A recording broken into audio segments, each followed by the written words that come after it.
The Academy Awards was last night, y'all. Did you hear me? The Academy Awards was last night. Conan O'Brien hosted it, which was amazing. Congratulations to everyone who was nominated. Like, that is a big deal when you're nominated because it's like, it's a part of your name for the rest of your life. You know what I mean? Like Oscar nominee, or nominated, or Academy Award winning. You know what I mean? So just being nominated alone is a win in itself. So congratulations to all the nominees.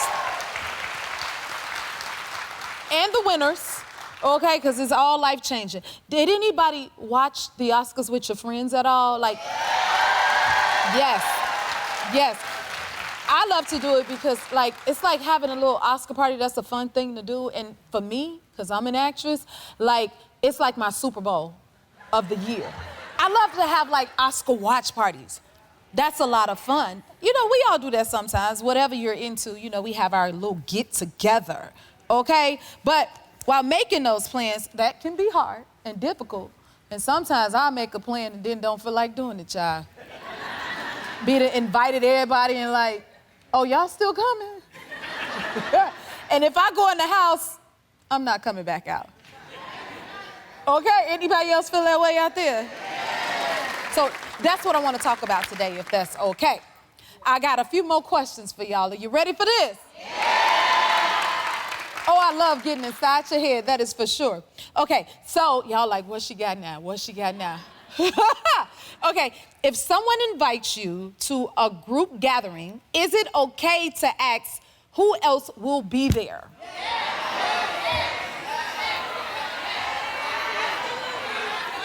I knew this was gonna get serious again. Wait, sir, what's your thoughts? Yes and no. Okay, why yes and no? Why yes first? Yes, because someone may be there that I don't get along with or that I don't want to see. That's true. Then you need to ruin the party. And so I don't want to go, and I want to party with them. You better tell them. And then, no, because if you're my friend, I should be showing up for you. Okay. So it's... So what do you do? Don't invite me. If I hear about it, I mean, if I want to go, I might slide on it. If I say who's there, just tell me who's there. Okay. I like your answer. Thank you for that. Okay. Okay. Okay.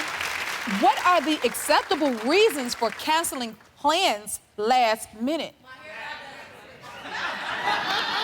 That is a good reason.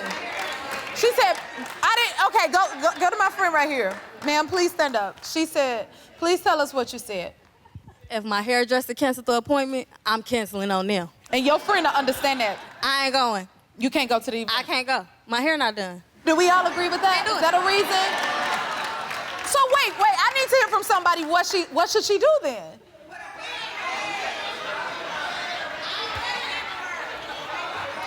Make it work. If we going out to eat or something, I can't wear a hat to the restaurant. Lord help us. Okay, ma'am, what do you have? I think she should go. She should go? She's so, look at how pretty She is gorgeous. She is so She is gorgeous. beautiful. Thank you. I think she should go. But is there an acceptable reason to cancel though? Well, what's an acceptable, take me over here. I need an acceptable reason. Wait, Andy, hold on, this one. Andy, what you got?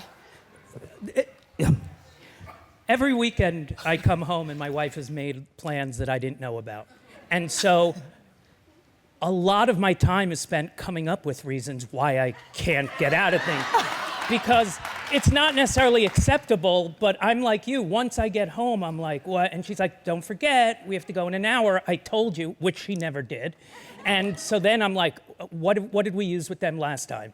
Well, COVID, what did I use? What was my excuse? And so I think, yes, it's acceptable, just not twice in a row. Okay, so come up with a good excuse. Lie. I just don't feel like it. That's kind of fair enough. I'm tired. One other thing. What's that? If it's a wedding, they have prepaid for plates. you go to the You wedding. can't just send them the money for it? You can send them money, but then they got to, they spent a lot of time figuring out who sits at what table. So I say for that, you really have to have like a real excuse. Okay. Do we all agree with that? I just do my job and sit down. Y'all ready for a good show? Because I know I am. Okay, speaking of plans, what's next on my agenda? It's Women History Month, okay? It's a great time to honor women, and being a woman is so special. So let's talk about that. I'm coming to the other side, and I'm not gonna cancel my plans on this, because I'm coming to see you.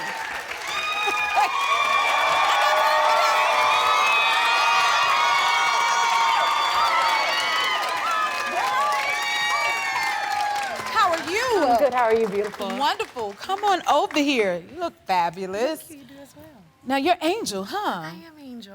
You're beautiful. Thank you. Okay. You are as well. Tell me, what do you love most about being a woman?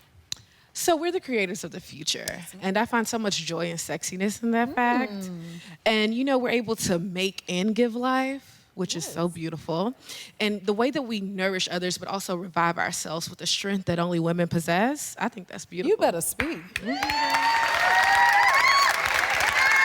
Angel. Woo! Where's Carol? Come on over, Carol. How are you? You look fabulous. Thank you for being here. What do you love most about being a woman? First of all, I am celebrating 50 years in nursing administration. Go on. In doing that, being a woman, I have had to be emotional. Yes. I have had to be very strong. I have had to be soft, yet firm. And that was the key to my success. Come on. So well said. Make me proud to be a woman. Allison, come on over. Is it your birthday? Happy birthday. Thank you for spending it with us. Thank you. You look gorgeous. Thank you. Tell me, what's your favorite thing about being a woman? So I'm in the beauty industry. I'm a hairstylist. Nice. And I get to work and be surrounded around amazing, beautiful, independent women, strong women. And I love getting to connect with my clients and learning about them, learning from them. And my favorite thing is when they're in my chair, I get to help make them look and feel like the best versions of themselves. Love that. That gotta be amazing. Thank you so much for that. Let's celebrate these beautiful women. Yes. Tiffany, come on over. Hi. How are you? I love these colors you're wearing. I love your colors too. Great. Tell me, what's your favorite thing about being a woman? My favorite thing about being a woman is the love that I get from other women. I think being empowered by just people around me, people in the workforce, and the younger generation, giving them the opportunity to see and be leaders and walk with pride, loving yourself, and just being happy with who you are, being unapologetically yourself, no matter what, and never giving in to what other people think you should be, what society feels you should be, but who you are and just being individual self. There's a lot of power in that. Thank you for that. Oh my goodness, don't you feel empowered? Yes, for all the women. Woo, thank you for sharing, guys. Woo, here is something else I am excited to share. Eric McCormack is here. We'll be right back. Our first guest is an Emmy Award-winning actor who you know as Will from Will and Grace. His new show is called 9 Bodies in a Mexican Morgue. Give it up for Eric McCormack. Come on out.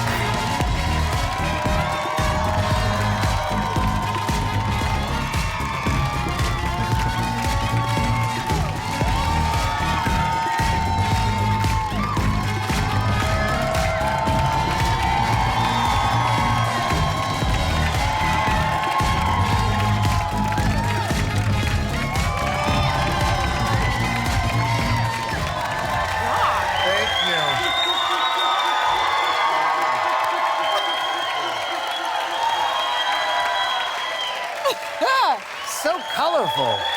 We call it the happy place. Uh-huh. You feel all this amazing energy. Don't they look good, too? Look at them. Now, I got to get into this because you just made it to the happy place, and we're so grateful to have you. So we were out here talking about, like, making plans and what's acceptable or not. I want to ask you, how late is too late to show up to scheduled plans? Well, I'm Canadian, so nothing. rules? You can't show up 1 minute late without feeling tremendous guilt and apologizing. Really? Yes. So for me, Yeah, that's the problem with being Canadian is you're just rushing to everything going, I can't be late. Wow. Yes. Well, I wouldn't be invited to nothing else. That's for sure. You noticed I haven't invited you. Is that why I haven't gotten an invite? Yeah. Where is Jennifer? But I would make it up once I get there. Then you would have to put me out because I stayed too long. I would know. You can't make it up. You come to my house, you can stay as long as you want. I can. Yeah. I'm going to hold you to that now. And we're going to hold you as long as we can because we're so grateful to have you here. Thank you so much for being here. I will be here. Now, I will ask you, if someone invites you to a group gathering, is it okay if you ask who's there or not? I think you can, but you've got to do it in an excited way. Oh. Yeah, you can't go, wait a minute, wait. Who's coming? You can't do that. So it's but if you go, oh my God, thank you for inviting me. Who else is coming? We're going to use that one. You do that. That's the key right there. Yeah. I love that. Yeah. See, this is why you get to host Elton John at dinner parties? What? Oh, good Lord. Who hosts Elton John at dinner parties, guys?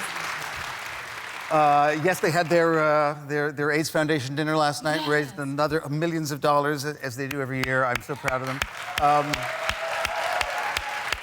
David Furnish and I went to high school together, and so I met Elton years and years ago. And the first time we ever had them over to the house, we had a new piano, courtesy of something I'd done for Elton. And I got a wine or two in me, and I said, Elton, you're going to have to christen the piano.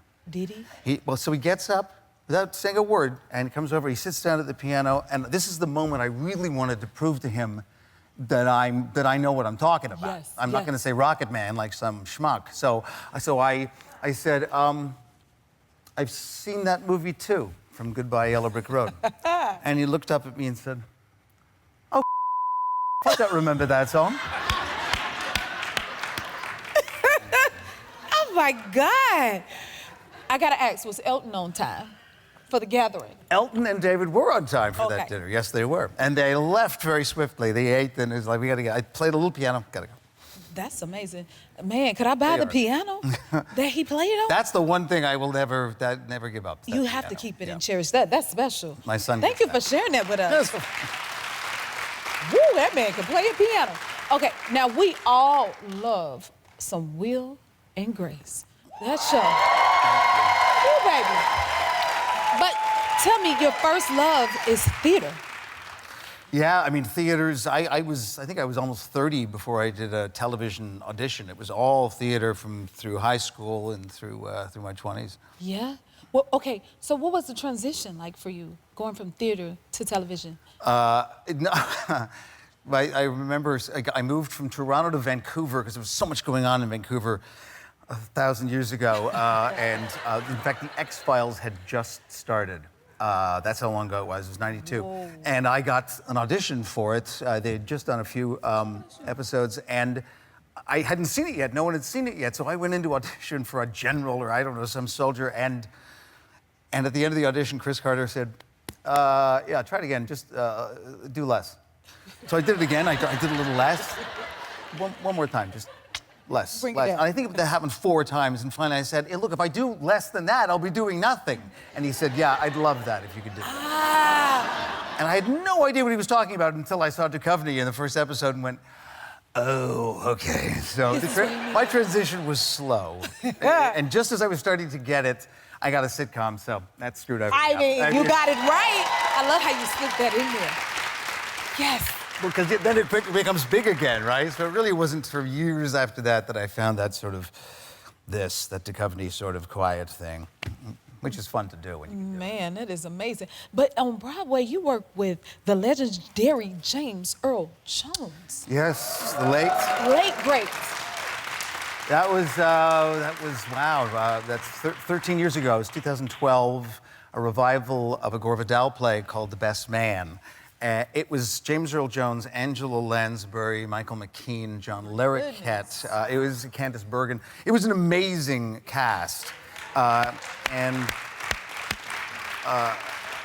Yeah, and I had the first act. It was 3 acts. It was an old-fashioned long play, but the first act ends with Mike. Oh, there's the 2 of us there. My candidate, a young, sort of almost like a young Richard Nixon kind of character, and his candidate, sort of nose to nose. And it didn't start nose to nose. I think the first preview, we were about a foot apart, and he was growling. I mean, no way that. And I think by the 8th preview, he was right up against me. Wow. Like, every night I'm like, James Earl Jones is right in my face. This is amazing. That is amazing. No one else like him. No one else. No. And there's no one else like you. Will you stick around for a little bit longer? All right. I'm in awe right now. We'll be back with Eric. We're back with Eric McCormack. Thank you again for being here. Thank you. So, Eric, 27 years since Will and Grace. 27 years, yes. That is amazing. I think this is one of everybody's favorite shows. At least I know it is for me. Thank you. Now, do people still approach you about the show?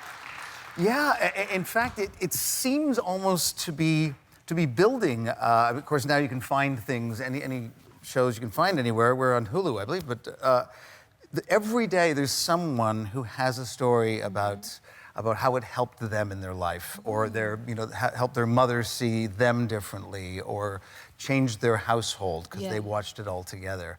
Which, of course, that's what we're missing, right? I mean, the old days, you had to gather around, and suddenly a whole family is watching a show that has 2 gay characters in it, and that can change an entire family dynamic.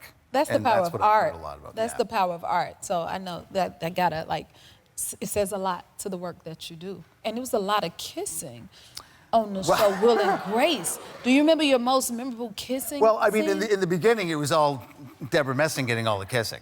And it was, and I'd go, come on, it's like there's gay characters here. See, even there I'm kissing Deborah.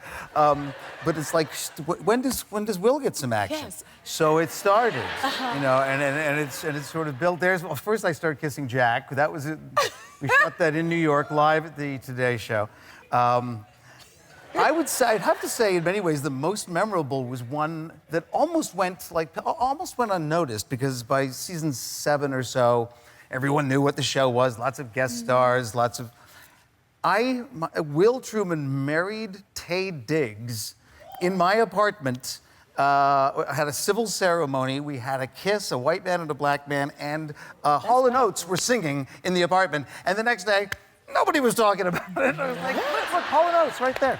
So, yeah, I think the next day, that's when I realized, Taye is an awesome guy. That's the day I realized we've made some kind of an impact. Yes. We can do that at 9 o'clock on a Thursday night. That and is have, true. 18 million people watching, and it's That's okay. definitely unforgettable. That's for sure. Okay, now talk to us about your new show, 9 Bodies in a Mexican Morgue. Tell us what it's about. First of all, I love the title It's so a much. title. 9 Bodies in a Mexican Morgue. And so, of course, because it all takes place in Mexico, we shot it in Spain, because that's how the world works. In fact, we shot a lot of it in a studio in Spain, but it's a great. It begins. I can say this. It aired. It started last night. It's available. The first episode's available now on MGM Plus. It begins with a plane crash and the survivors and the Mexican authorities trying to find us, and a lot of very unexpected things start to happen. It was a pretty exciting thing to shoot. Wow, y'all make sure you check it out. You're excited. Will you come back again and see us? Yes, I will. We love you here. The first episode of 9 Bodies in a Mexican Morgue is available now on MGM Plus, and new episodes drop every Sunday. Make sure you check it out. We'll be right back. I just love when you all write into the show. So when a mother reached out praising her daughters for helping their community by selling lemonade on the south side of Chicago, I had to meet these inspiring young women. From my hometown of Chicago, please welcome Gabe, Joy, and Brittany Lee. Come on out.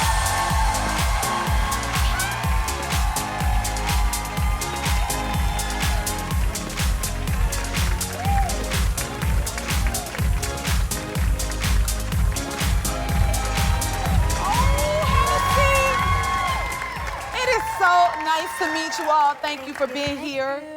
You make me so proud being a Chicagoan. Oh, thank you. Look at you. Okay, tell me who's who. Well, my name is Jade. I'm 12. I'm in 7th grade, and I'm the oldest. Oh, okay. My name is Joy. I'm 11. I'm in 6th grade, and I'm the tallest. Okay. My name is Brittany, and I am the mom. Yes. Your daughters are so precious. Thank you. Okay, so tell me, what like inspired you to start a lemonade stand?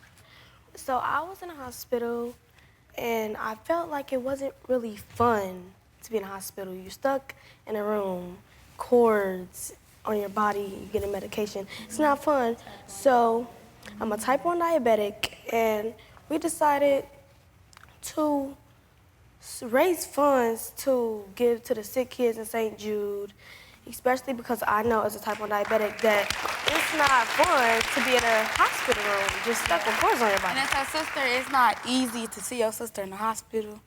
And like, you don't get to spend as much time with your sister while she's in the hospital. So, yeah. Oh, Mom, you have anything you want to add there?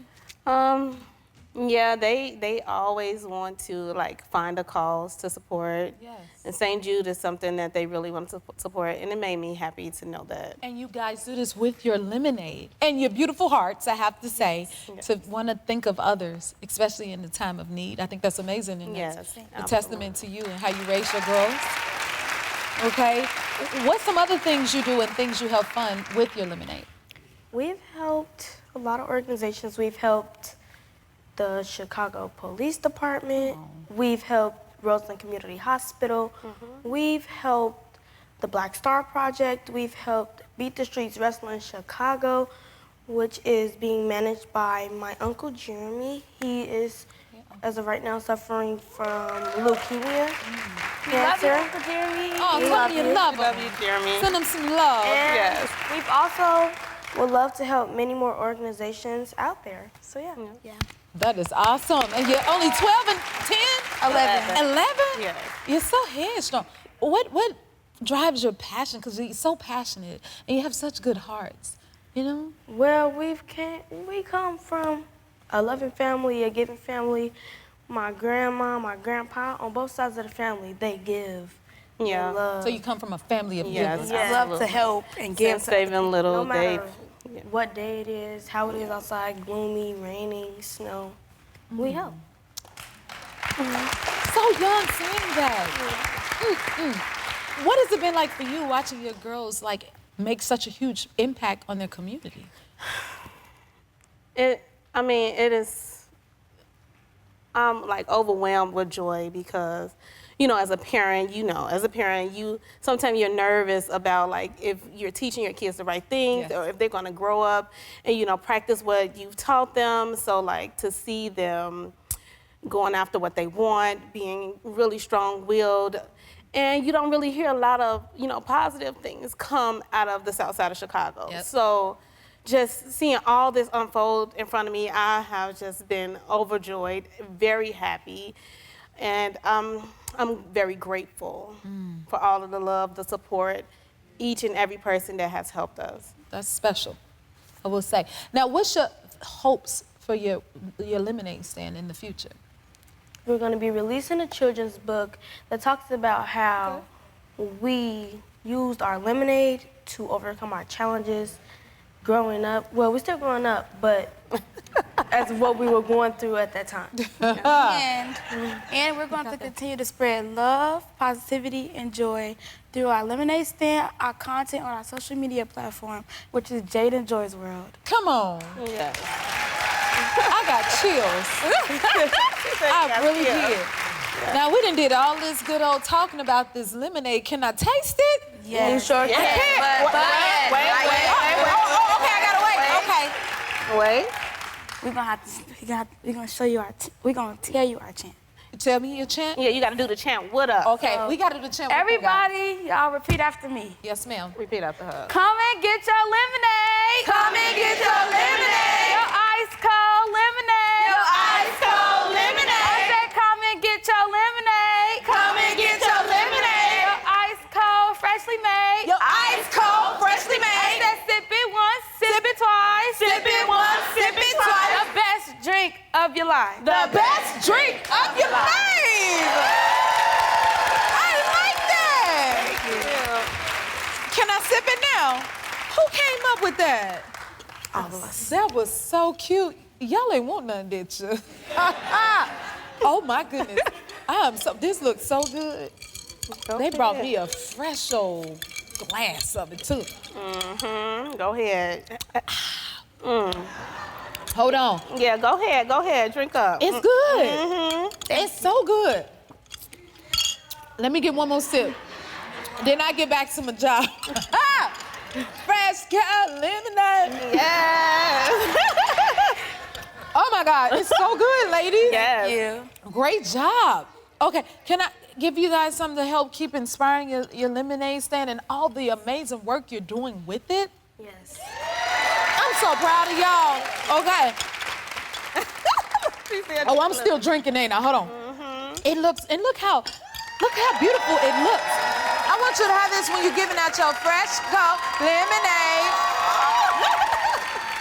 Have your shirt for you, Jade, and Joy, and Mom, Brittany.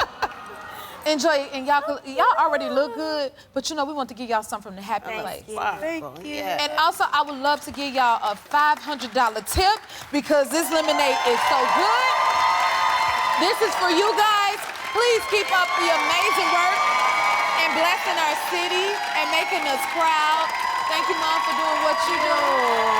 Y'all continue to make us proud and come back again. Get your fresh cup lemonade. Tell them that shit. We'll be right back. After losing his arm in a life-changing accident, our next guest has inspired people all over the world.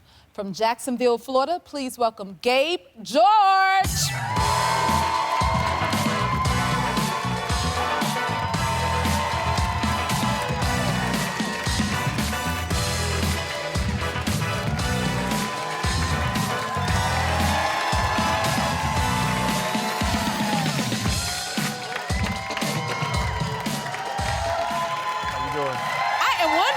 You feel his love, Gabe? Good. Thank y'all so much. Appreciate it. You are amazing. Let me start off by saying that you inspired so many people. Appreciate that. Listen, you achieved so much with archery, which I got to see you do. Oh my goodness. And it all began with your accident. Can you share that story with us? Well, yeah, sure. First of all, thanks again for having me. Thank you. So my accident, April 1st, 2008, I was involved in a motorcycle accident. I just got home from deployment. I was a retired Navy at the time, leaving Bible study from a mega church I was going to at the time. And unfortunately, some guy was driving down the road, made a U-turn at a light and didn't see me. And I woke up 3 weeks later. 3 weeks later? Broke C2 to C7 in my spinal cord, 6 ribs on the right side, both lungs collapsed and were severely bruised, and ripped the nerves from the spinal cord, paralyzed my right arm. But I'm still here. You still here. That had to be tough, like a tough time. What was it that got you through it? I mean, but God, but it was my right arm for sure. And I was very active, still very active, but it was a lot of things from that moment, from the accident to waking up in the hospital, and my daughter's mom was 4 months pregnant with her at the time, so when I come out of this coma and everything, and life is being thrown at me, and I got this little girl, and I'm like, okay, well, I gotta keep going. I can't stop. Life doesn't stop. She's gonna watch everything I do growing up, and to this day, she still watches every little thing that I do, so she's been a major motivation in my life to keep me going. Wow. And you've become an inspiration for so many. Now, how did you find archery? Archery was one of my first experiences in adaptive sports. The VA puts on this event every year called the Summer Sports Clinic, where they invite out injured, ill, and wounded veterans that have served, and they introduce you to different adaptive sports so you can try out. And of course, archery was there, pickleball, rowing, and other stuff like that. But archery was like one of the most challenging ones, and I was sitting there watching other people shoot, and I was like, all right, it's cool, it's fun, but I can't do it because I got a paralyzed arm. And then one of the coaches at the time heard me say that. He reached in his pocket and grabbed a string and wrapped it around a bow, and he said, put your mouth on this. He said, bite down on this and pull. And that's before COVID, so it was okay to put your mouth on stuff like that. So I did that, and when I released and the arrow hit the target, it was like lights went off. It was like, oh, this is something I can still do, and I can help myself with and do other stuff with the family with. So. Wow. Is that not an inspiration? And you even competed in Invictus Games and met Prince Harry? I mean, he met me, but... He met you. You catch that? What was that like? for those that don't know, the Invictus Games is a phenomenal event that Prince Harry's Foundation sponsors. It's like a Paralympic-style event where multiple countries come together and compete against each other in different adaptive sports. And like I had gotten introduced to the Invictus Games through the DoD's version called the Warrior Games.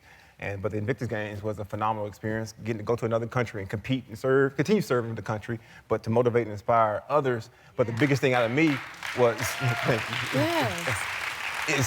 the biggest thing to me was meeting other people like me that have gone through trauma, have gone through different things and life-changing experiences and still trying to find our way, even though we're warriors or fighters, whatever you want to call us. But being amongst all those others, it really motivated each other to keep pushing. Motivating each other. Definitely. That's a powerful, mission. Wow. And you also teach adaptive sports to others. Become as adaptive sports ambassador is pretty much my protege now. But when I'm not shooting archery or something like that, or racing sailboats, I'm a Paralympic, I'm a rescue scuba diver, but I'm a professional pickleball instructor. That's my go-to thing right now. So they call me your grandma's favorite pickleball instructor. But it encourages others, but it gives me something to do too at the same time, keeps me off the couch from suffering because I deal with chronic nerve pain every day, all day.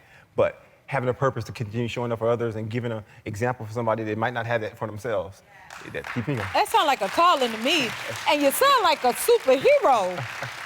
It's what you're such an inspiration. Now, you know I can't have you here without asking you to teach me a few things. I know. With the arrow, you gonna stick around? Oh, definitely. Y'all ready for this?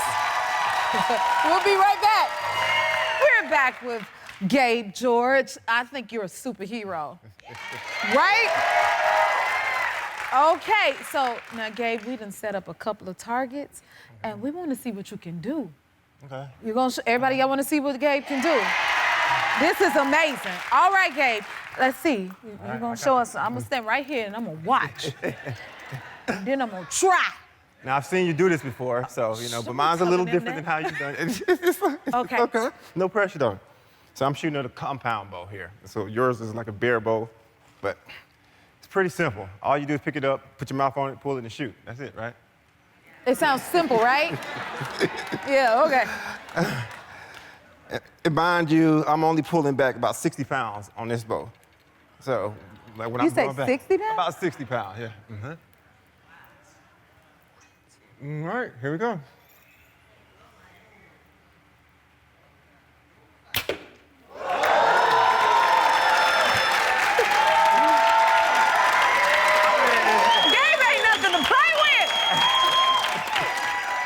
I got a 16-year-old daughter I'm raising, so, you got to have options. But, that was a little off.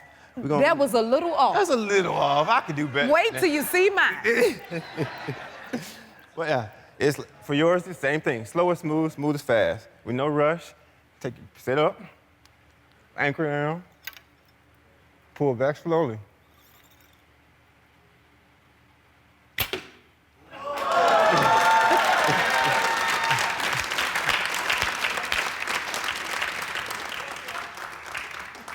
Oh, it's my turn? Y'all want to see her shoot, right? Hold that thought. Another ball. I accept the challenge. Okay, I need a bow or something. Okay, guys, I'm gonna try. Wait, which one? So first things first. Okay, let me see. Looking good is half the battle. Okay. You got that part down, and now you got a bow that looks good too, right? Now, yes. Okay, so we're gonna face this way. Okay. We don't want to shoot towards the audience. No. Oh my God, could you imagine? I'm gonna put this in your left hand. Oh, this going in my left hand. Not like that. Wait, like this? Right there, there we go. Okay, that feels right. So, you see this spot right here? We're gonna act like there's a line right here that you're gonna straddle. Okay. Hold the arrow here. Breathe. She got this, right? Right, I got this, right, y'all? Step up a little more. Step up. Okay. One leg in front of the other. There you go. Oh. Arm. You're gonna use that arm to push out with your bow. Push out slow.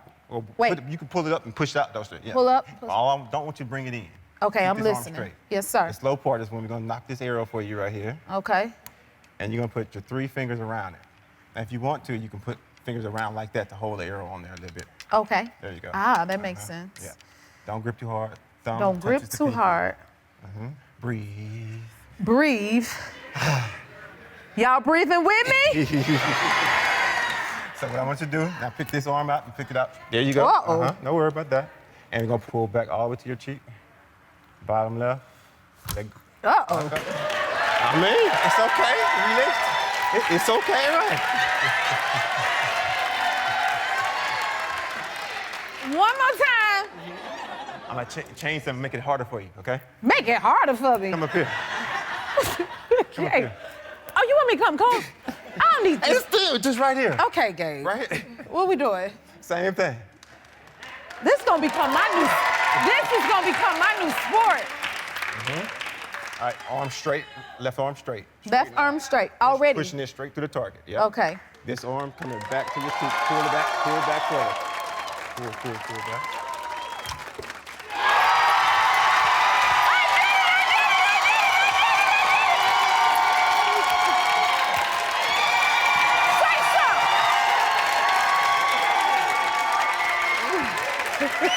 You're amazing, Gabe.